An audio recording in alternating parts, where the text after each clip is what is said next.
Ìwò mo ti ẹ̀ gbọ́dọ̀ sọmọ tí ò lọ school. Gbogbo nǹkan láṣẹ tẹ́ ẹ̀ bá tí màmá yín ò bá lówó tí ò tá a bá sì mọ̀ pé màmá yẹn kò lówó bàbá ò lówó. Ẹ̀yin ọmọ yìí lẹ́ẹ̀kọ̀ọ̀kan bọ́bá mọ̀ náà fi lọ ọbẹ̀ obìnrin secretary. A wà bí ẹ ṣe gbọ́dọ̀ ẹ̀kọ́ ó dáa púpọ̀ ẹ gbọ́dọ̀ lọ school. It's a must. Ẹ gbọ́dọ̀ lọ school. Ẹ má wọrí èmi ti jìyà torí ti yín. Èmi wọ́rí owó ti bá ná. Láti ọdún mẹ́wàá ní ìsìn tí mo ti jọba òun àwọn èèyàn ti wá ń jẹun láàfin lẹ́ẹ̀mejì. Monday and Friday ọmọ tí ọba ti lóúnjẹ lè wá jẹ. Mọ́ nípa tẹ̀kọ́ náà kò sí tí mo fi lè di. Re-education is very, very, very, very important.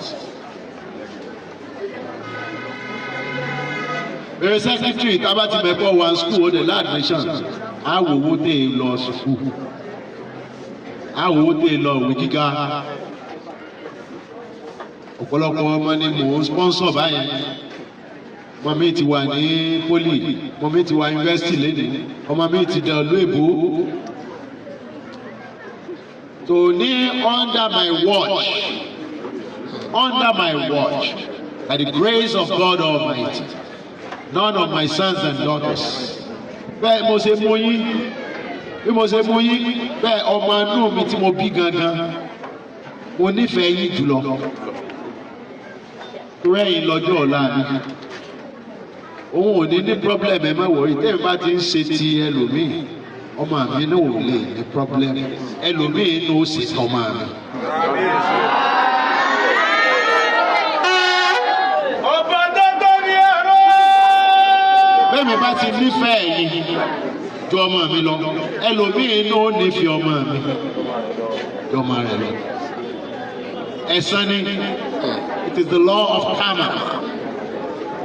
That's how life rotates, and that's how life works. Many leaders have not seen this kind of leader before.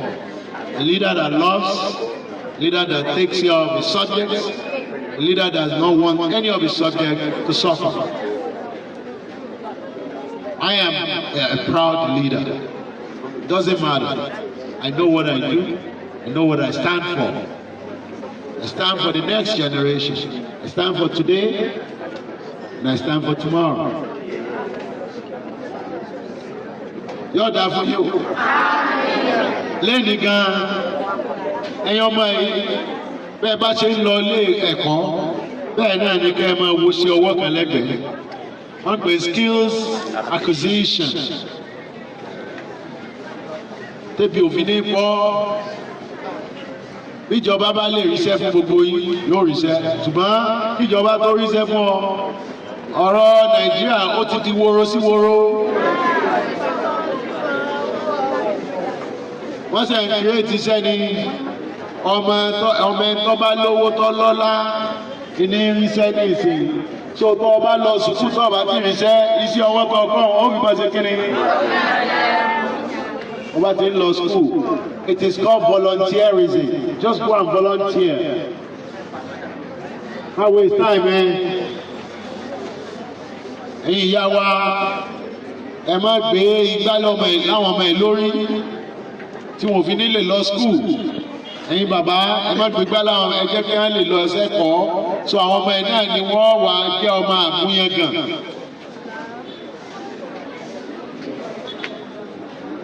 Ẹ̀yin ọmọ ẹ̀ tẹpá mọ́ ìwé yín. Ọmọ tó bá mọ̀ ẹ̀kọ́ mọ̀ wé jù ní kíláàsì. Wọ́n pè wọ́n ní ẹ̀fífò. Má fi ṣe ẹ̀yẹ́ o. Òun ni kọ́ ọba sọ̀rọ̀ jù. Òun ni kọ́ ọmọ lọ bá ṣe kí ni. Bàbá mọ̀ wé jù ọ lọ. Má fi ṣe ẹ̀yẹ́, má fi sọ pé má ètí ẹ o. Lọ bá ẹgbẹ́ kó o lọ ṣe máa kí n tẹ̀mí ọ̀rọ̀ yìí. Ntí mà yìí nínú ìwé ìbò ni wọ́n ṣe máa kó ló ṣe máa gba distinction kó ló ṣe ń gba A tó ń gba B tó ọ̀ tí ẹ̀ gba B rí gan. Irú ọmọ bẹ́ẹ̀ ní kẹjọ máa ṣe ọ̀rẹ́ o ní kó mú ní àyò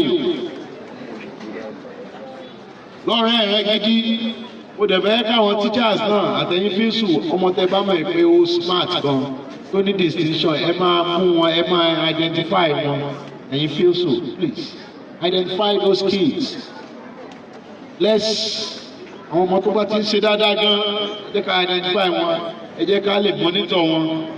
Want to monitor their education from now till when they finish tertiary education. A gbọ́dọ̀ rọ ọmọ tó yẹ pé ọmọwé kí wọ́n ní òróró ṣùfò ẹ ti pàràwọ̀ mọ́mọ́ láàánú. Ọmọ tó bá ti gbọ́n tẹ̀rígbó náà tún ní ọpọlọ láti ṣe àwọn technology bíi ẹ̀gbẹ́ wá. Ẹ jẹ́ àmọ́ àmọ́ wọn this must be part of your job part of iṣẹ́ tẹ ẹ̀yàn ní ẹ̀yin lẹ́fẹ́ máa ká àwọn ọmọ ìjọ. Lẹ́yìn mo tún bá yín kó jẹ wá èmi gangan.